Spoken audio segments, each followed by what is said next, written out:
Alô, amigos. Hoje é o dia 11 de outubro de 2024. Eu sou José Inácio Werneck, estou em Avon, Connecticut, Estados Unidos. Carlos Eduardo Novaes está em Pedro do Rio, Rio de Janeiro, Brasil. Uma certa complicação de tecnologia, Novaes, mas conseguimos finalmente entrar no ar.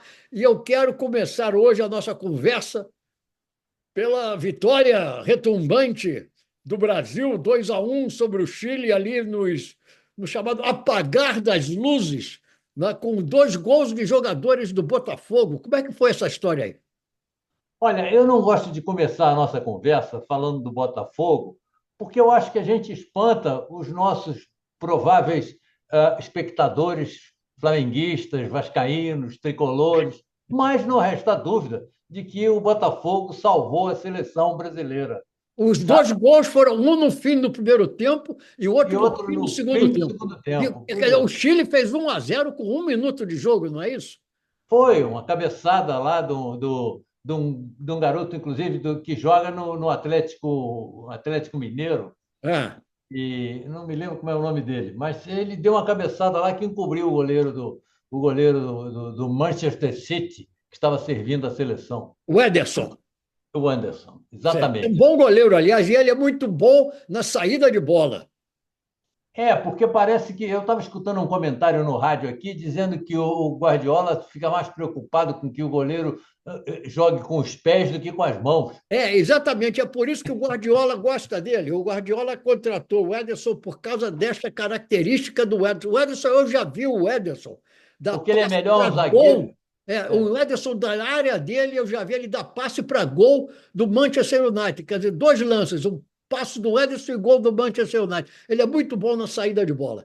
Quer dizer, o Guardiola contratou o Ederson porque ele é melhor zagueiro do que goleiro, né? Ele é bom nas duas coisas. Né? Eu acho que ele chegou a jogar até de zagueiro no início da carreira dele. Acho, não tenho certeza. Mas vamos lá. Escuta, me diz uma coisa, o Milton passou por aí, não? Não, não, esteve na Flórida. E, aliás, uma coisa que me surpreende é que, com todos os avisos que fazem pela televisão, internet e tudo que é de matéria de tecnologia, jornais e tudo isso, as pessoas ainda morrem com esses furacões, quer dizer, são apanhadas de imprevisto, não estão sabendo que veio um furacão, não vão se proteger, não vão se esconder, não vão se mudar para outro lugar. É impressionante, sempre tem gente morrendo. Mas é porque tem pessoas, inclusive, que resistem a se mudar, né? Eu Pois queria, é. inclusive, fazer uma reflexão em cima disso, Ah, porque eu fico me lembrando do que houve no Rio Grande do Sul, aquela enchente infernal, um é, negócio que nunca aconteceu antes. Eu fico me lembrando dessas secas dos rios da Amazônia, absurdas, que nunca aconteceu antes. E eu fico achando que a gente tem esmurrado a natureza sem parar. E se a verdade. gente e se a gente continuar assim, porque o que aconteceu foi o seguinte: naquela evolução das espécies, que nós viemos lá dos protozoários, quando É, chegamos aos seres humanos, é, até chegar aos seres humanos, os nossos antepassados irracionais, eles conviviam com a maior harmonia com a natureza. é Quando chegou verdade. o ser humano quis botar a natureza de joelhos, porra. É. E é o que está fazendo até hoje, e eu não sei onde é que nós vamos parar com esse tipo de tratamento. Ô, Novaes, você está me lembrando uma coisa que eu li na internet nessa semana, um discurso de um deputado brasileiro, o nome dele, se não me engano, é Cláudio Bianchieri. E ele fez um discurso basicamente para defender, digamos, a agropecuária do Brasil, com a criação de gado, com os bois e vacas que Queimar expõem tudo, né? imensa quantidade de metano, e ele resolveu culpar a China pelo aquecimento global. Disse que a China é que é a culpada pelo aquecimento global e citou lá uns dados. E acontece o seguinte, Novaes, o aquecimento global começou com a Revolução Industrial. Se nós partimos do princípio que, porque aí os países começaram a expelir grandes quantidades de dióxido de carbono. Se nós partimos do princípio que a Revolução Industrial vem de 1850, são quase 200 anos É anterior, de, inclusive. de É Revolução anterior. Industrial. Como os É. países desenvolvidos da América do Norte e da Europa, como os grandes.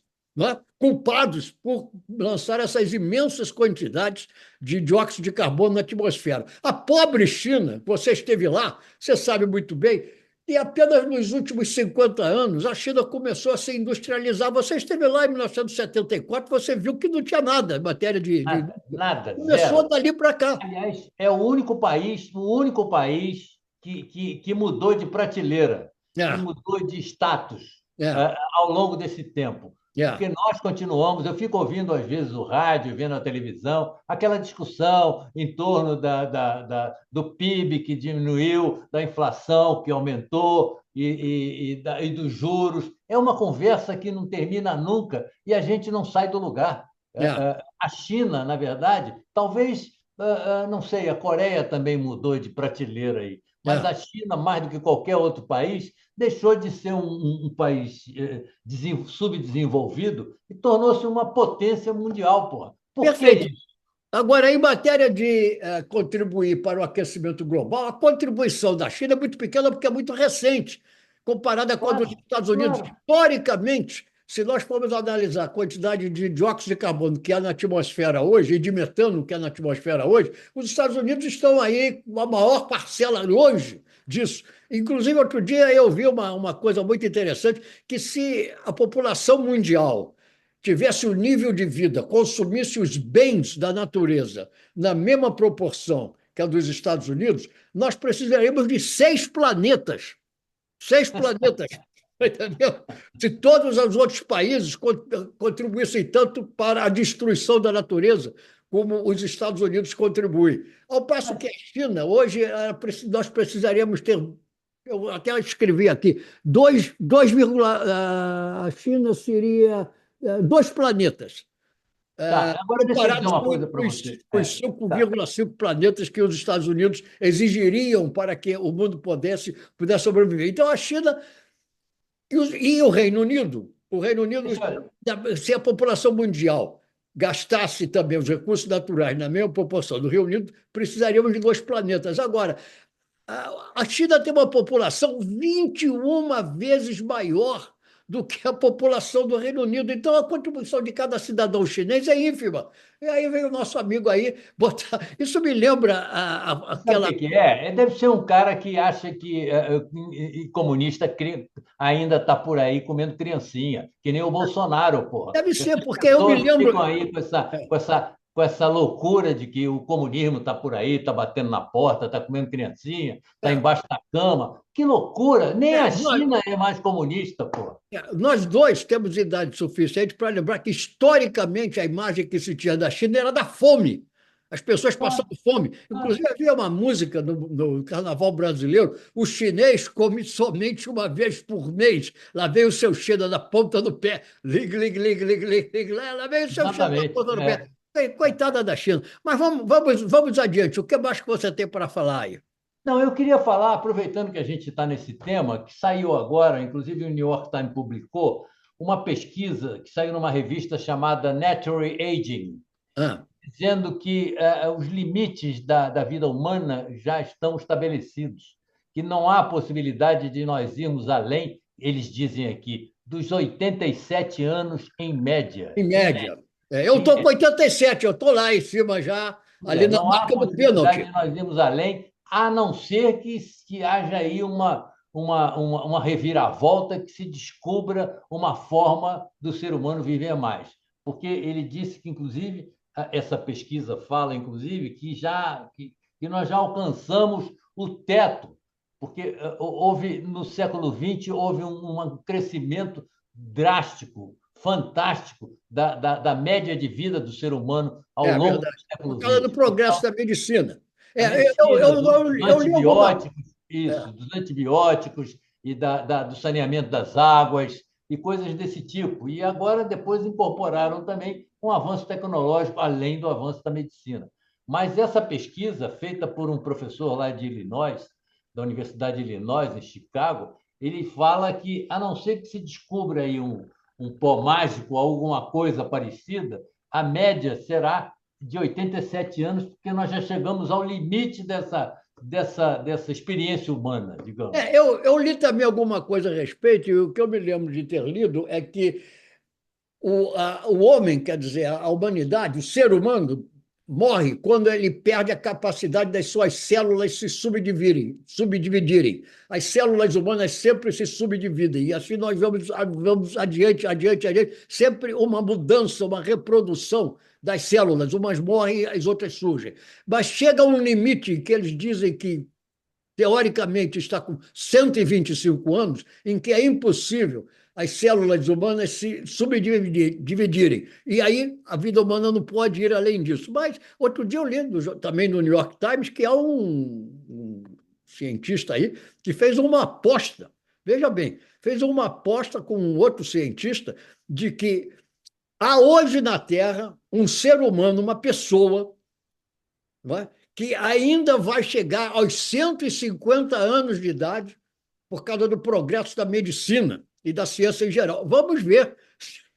Talvez a aposta tenha sido com esse, como é É, que se chama? Jay Orshevsky, é. da Universidade de Illinois, porque na matéria que eu li aí no New York Times fala que ele fez uma aposta com alguém aí sobre esse, porque dizem que ele é muito pessimista. Com É, 87 anos, ele é muito pessimista. E é. a matéria abre, inclusive, falando de que a pessoa mais velha do mundo, que já faleceu, era uma Cento e mulher vinte e dois francesa, anos, uma francesa. uma francesa que viveu 122 anos. Eu me lembro dela.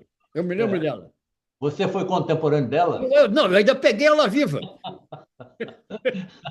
Eu Eu peguei ela também, viva. pô. Ela já morreu há algum tempo, mas eu peguei. Ela tinha 122 anos, eu estava com os meus 30, mais ou menos por aí. Agora, Novaes, eu quero mostrar uma coisa aqui para você, porque você sabe que aqui nos Estados Unidos né, o circo está pegando fogo, né? Eu Com a sei. eleição que vem aí.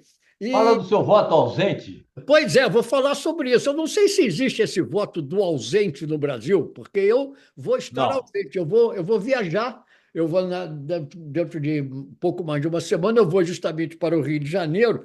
Então, aqui existe o que eles chamam de voto do ausente, o absentee ballot.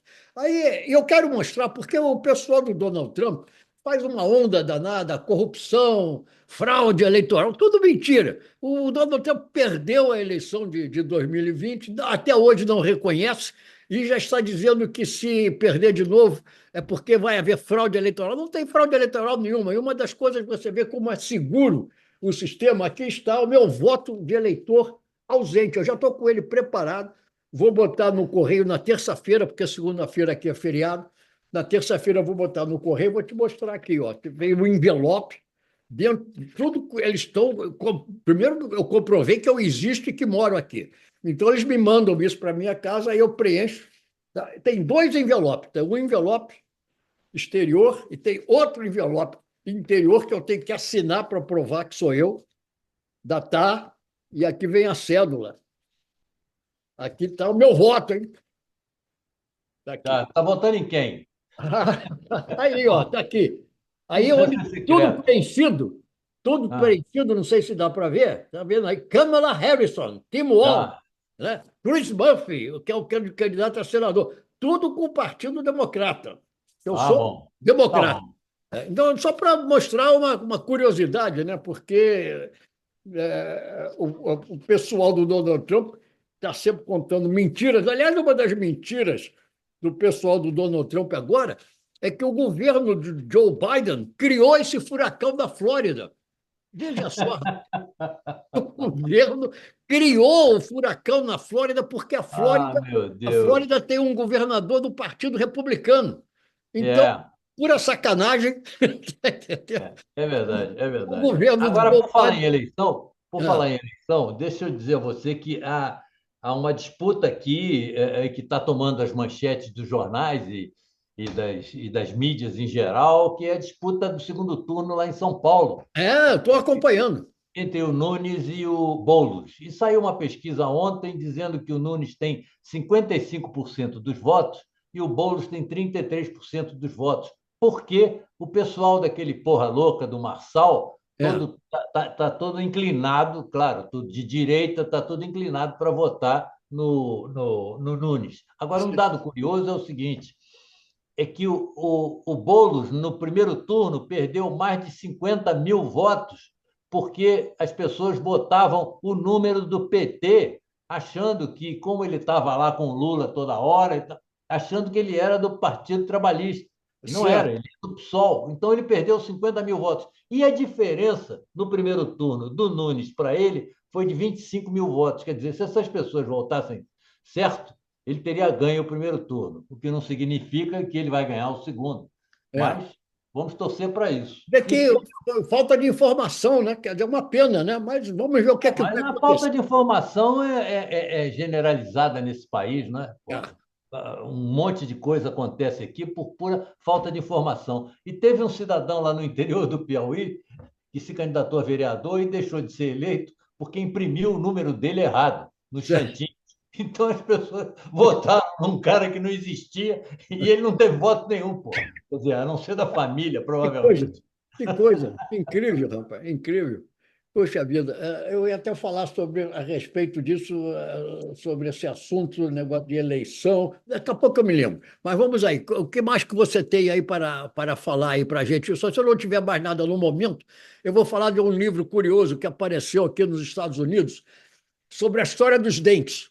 Eu já contei a minha desventura, né? Outro dia eu fui usar um fio dental e quebrei o dente, É, um tô buraco. vendo, tô vendo. E vou botar um implante, mas tem que primeiro cicatrizar tal. E aí eu li no New York Times, aliás, eu me lembrei até do outro assunto também do New York Times, mas o caso é que eu li, foi lançado um livro falando do seguinte, que os homens pré-históricos, e as mulheres também, claro, tinham uma dentição muito melhor do que a do homem moderno. E não havia dentista naquela época, mas Não, não havia. É. o segredo todo está na alimentação. O tipo de alimentos que eles ingeriam contribuía para que eles tivessem uma Dentição. articulação dentária melhor e É. mais forte do que a do homem moderno. Agora, o que é que eles comiam? Eles comiam caça, né? Comiam carne crua, peixes, moluscos, tudo cru, tubérculos tipo inhame, batatas, esse tipo de coisas, verduras que podiam encontrar, que era uma alimentação muito mais natural do que a do homem moderno. Eu no passado, eu tinha dentes até bons, mas um dia tive a infelicidade de acreditar no dentista da Fundação Pereira Carneiro, lá do Jornal do Brasil. Ei, Jornal do E, Brasil. aliás, ele era irmão do Jorge Cury, o locutor de não sei quantas Copas. E ele me disse que ele tinha que tirar uma obturação que eu tinha de amálgama e substituir por uma de ouro. O resultado me causou uma infecção na boca. Então, fico pensando que, às vezes, os dentistas contribuem negativamente para a nossa saúde dentária, né? Eu já passei por uma experiência parecida com essa quando eu morava na Bahia. E como meu pai é da Marinha, eu me tratava com um dentista da Marinha lá em Salvador, que eu não pagava nada, né? Mas ele aí fez uma lambança aqui na minha boca, me tirou dois dentes inteiramente desnecessários e nunca É, mais eu voltei para um dentista de Marinha. Pô. é. Mas o que eu quero dizer para você é o seguinte: você está falando de passar fome, de comer bem. Quem está passando fome aqui no Rio de Janeiro são os jacarés. Os Ah, jacarés é? de papo amarelo estão Ah, passando fome num é. lago que eu não sei se você conhece, que é um lago do Bosque da Barra. Tem um lago no Bosque da Barra que uma concessionária aí da prefeitura foi fazer um trabalho lá para diminuir como é que é? Uma obra lá para aumentar a rede de esgoto. E aí eles quiseram baixar o nível da água, só que eles baixaram de um jeito em que a água sumiu do lago. E os jacarés que comem peixe não têm o que É. comer, estão lá se arrastando na lama, pô. São da reserva lá do Recreio, A né? reserva de um bosque, de um É. bosque lá. Dizem que esse bosque, quer dizer, isso eu li no jornal, é um bosque que equivale mais ou menos a 50 campos de futebol. E foi uma lambança geral, a prefeitura não prestou atenção, a Secretaria de Meio Ambiente também não. Então, os caras começaram essa obra o ano passado, a água foi desaparecendo do lago, até que sumiu completamente. Pô. Então, tá o maior blá blá blá aí, a maior É a conversa. Lagoa de Marapendi, se não me engano. Eu já fiz uma excursão turística por essa Não, mas não é lagoa. a lagoa, acho que não é a Lagoa de Marapendi, não. Ela tem a lagoa e tem um canal que depois vai lá para o Recreio dos Bandeirantes. E ali Ah, nesse canal, inclusive, eu tenho até um apartamento ali perto, eu passo alguns tempos, temporadas aí no Rio, e tem jacarés ali. Você passa numa pontezinha, um canal, acho que aquele canal ele sai da Lagoa de Marapendi e vai desaguar lá pelos lados do Recreio dos Bandeirantes. pois E, é. e lá tem diversos jacarés, quer dizer, espero que, não sei como é que eles podem resolver esse problema. Mas eu falando do New York Times, ou não, estou sempre citando o New York Times, né? Claro, mas é uma referência, né? É uma É uma referência importante. referência. A gente acabou de É. citar aí sobre um outro assunto, e o New York Times tem hoje então, uma outra reportagem. Eu vou voltar a falar dessa personalidade, o Elon Musk. Pô, O tá. New York Pô, Times tem hoje uma extensa reportagem mostrando as alianças do Elon Musk com as pessoas da extrema-direita do mundo inteiro. Victor Orbán, Jair imagina. Bolsonaro, o nosso querido Milei. Agora, Aquela italianazinha também. exatamente. E agora por quê? Porque ele tem sempre interesses econômicos atrás disso. No caso da Claro. Argentina, por Claro. exemplo, ele está atrás do lítio, porque a Argentina é muito rica em lítio. E o lítio é um mineral indispensável para ele fazer os seus carros elétricos. Então, é por isso que ele está sempre se aliando a essas pessoas, buscando vantagens, e os bobalhões ficam acreditando que ele está mesmo nessa história de liberdade de expressão. O fato é que ele perdeu a batalha aí no Brasil. Aí no Brasil, o interesse dele era a Starlink, que ele conseguiu fazer um contrato com o governo do Jair Bolsonaro ainda. Na Starlink, eu não tenho certeza exatamente dos termos do contrato, mas o que está implícito na reportagem do New York Times é que ele também aproveitou a ingenuidade, ou seja lá o que for aí, do nosso querido Jair Bolsonaro para levar vantagem para os seus negócios. Ah, o nosso querido, seu querido, né? Eu não tenho Não, nada a ver com isso. do Pelo povo, do contrário. povo. Agora, eu acho que também o Musk, ele tem interesses também, não sei se é por causa do lítio, lá na China. Tanto que ele Ele tem tem uma interesse em todos os relação. lugares do mundo. Ele não vê muito É, a ideologia, a cor do governo. Ele vai não. atrás dos interesses dele. Aliás, isso não é só ele, né? Isso é o resultado da gente viver num sistema dito capitalista.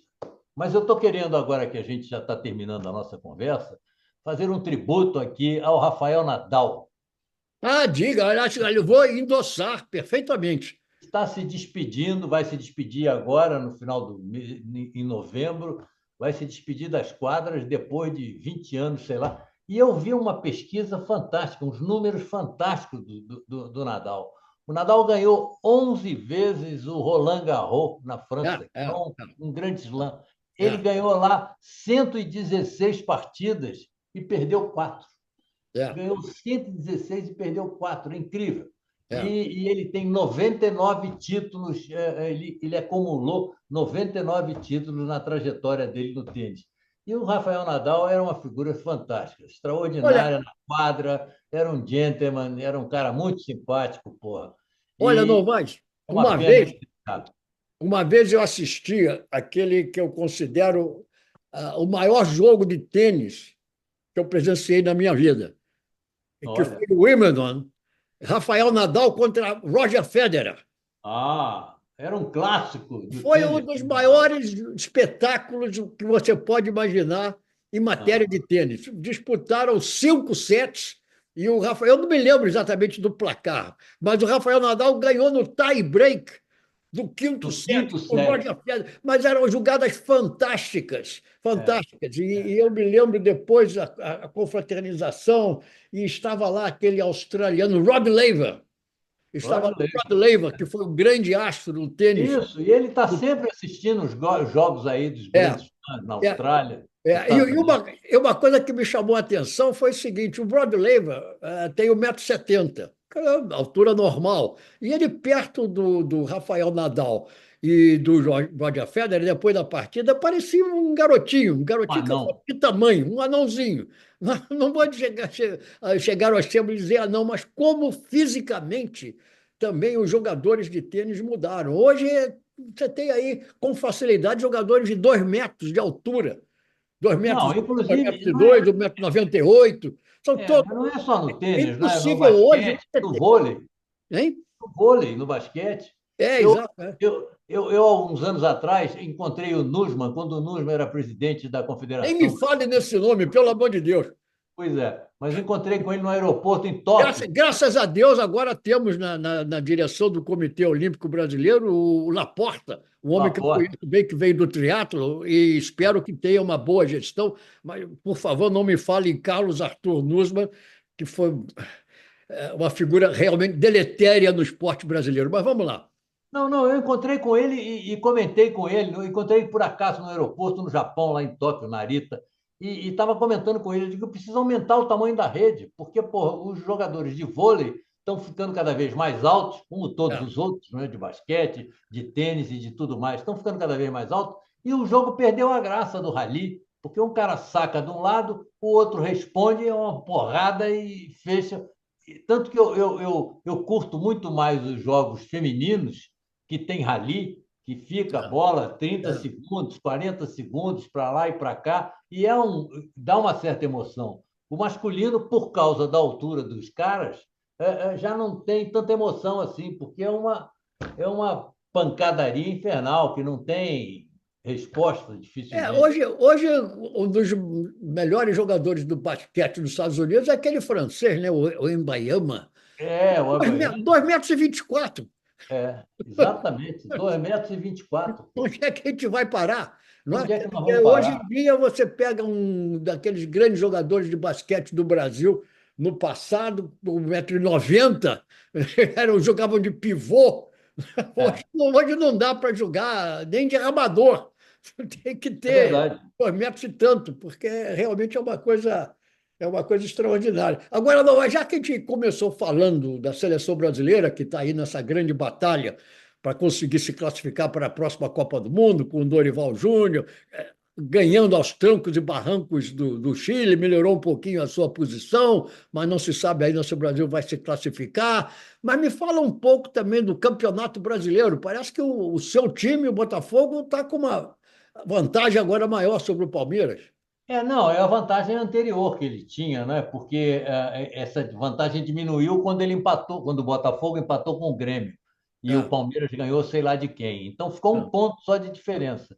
Na última rodada, o Botafogo ganhou do Atlético Paranaense e o Palmeiras empatou com o Bragantino. Então voltou a ser uma diferença de 3 pontos. Quer dizer, nada está definido ainda, né? E a gente ainda sofre o trauma do ano passado.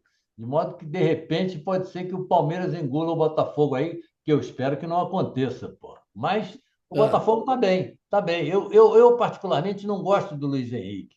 Não gosto, eu acho que ele faz muita firula, eu acho que ele mexe muito com a bola, custa passar a bola, mas é um cara que ontem fez um gol maravilhoso e confirmou a vitória do Brasil, Foi, definiu foi, a vitória do foi o gol da Brasil. vitória no fim do jogo, né? Eu vi, eu Foi, vi, foi.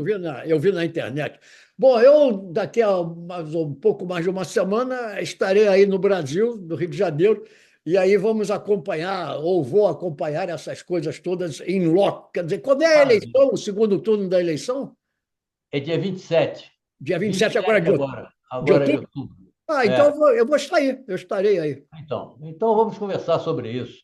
Tudo bem. Vamos Então, conversar então, sobre por isso. hoje, vamos ficando aqui. Até a próxima semana, voltaremos a conversar. Semana que vem você está aqui ainda, né? Na Você está semana aí que vem eu estou ainda. aqui, ainda nos Estados Unidos. Na outra Tá bom. semana eu estou no Brasil. Se Deus Valeu. quiser. Semana que vem, então, a gente se fala. A gente se fala ainda, eu aqui e você aí. Valeu. Grande Combinado. abraço. Outro. Até Tchau. lá.